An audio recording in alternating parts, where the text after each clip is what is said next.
તો આ જે એન્કાઉન્ટર થયા એ વખતે પોલીસ વિભાગમાં બે ફાટા હતા.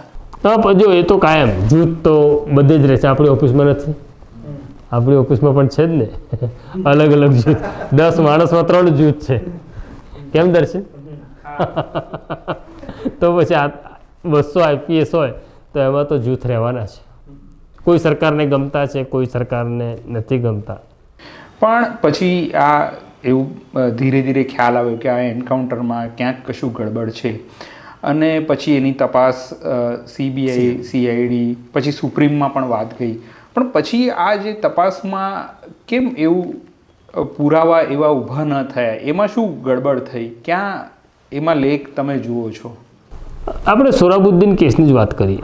સોરાબુદ્દીન કેસની તપાસ હું માનું છું કે જ્યાં સુધી ગુજરાત CID ક્રાઇમ બ્રાન્ચે કરી ત્યાં સુધી બહુ તટસ્થ પ્રામાણિકપણે તપાસ હતી. CBI જ્યારે આ તપાસમાં આવી ને ત્યારે મારી મચડીને કોઈકને નાખી દો, કોઈકનું નામ ખોલી નાખો. અને મને એવું લાગે છે કે સૌથી ખરાબ તપાસ કોઈએ કરી તો CBIએ કરી. બરાબર છે? કહેતો હતો ને કહેતીથી ઉપર તપાસ ન થાય આ સ્ટેટમેન્ટના આધારે.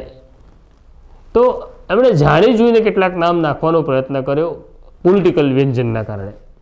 એટલે ઉદાહરણ રૂપે કહીશ કે અમિત શાહ સામે અમિત શાહને પકડી શકાય એવો કોઈ પુરાવો નહોતો એમની પાસે.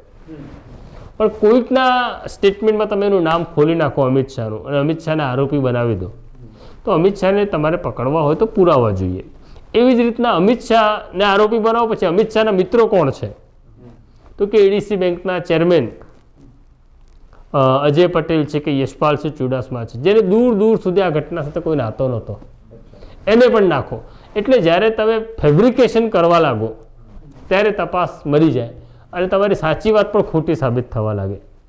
એટલે કાગળ ઉપર જે હતું, જે પુરાવા હતા, જેટલા પુરાવા હતા, માની લો કે કોઈક હોય તમને પ્રથમ દ્રષ્ટિ લાગે પણ એની સામે પુરાવા નથી, તો તમારે છોડી દેવું પડે. પણ માત્ર કેન્દ્રમાં UPA સરકાર છે અને સોનિયા ગાંધીને ગમશે કે અહેમદ પટેલને ગમશે એના આધારે CBIએ જે બધું મિક્સિંગ કરી નાખ્યું ને એમાં કેસ બગાડી નાખ્યો.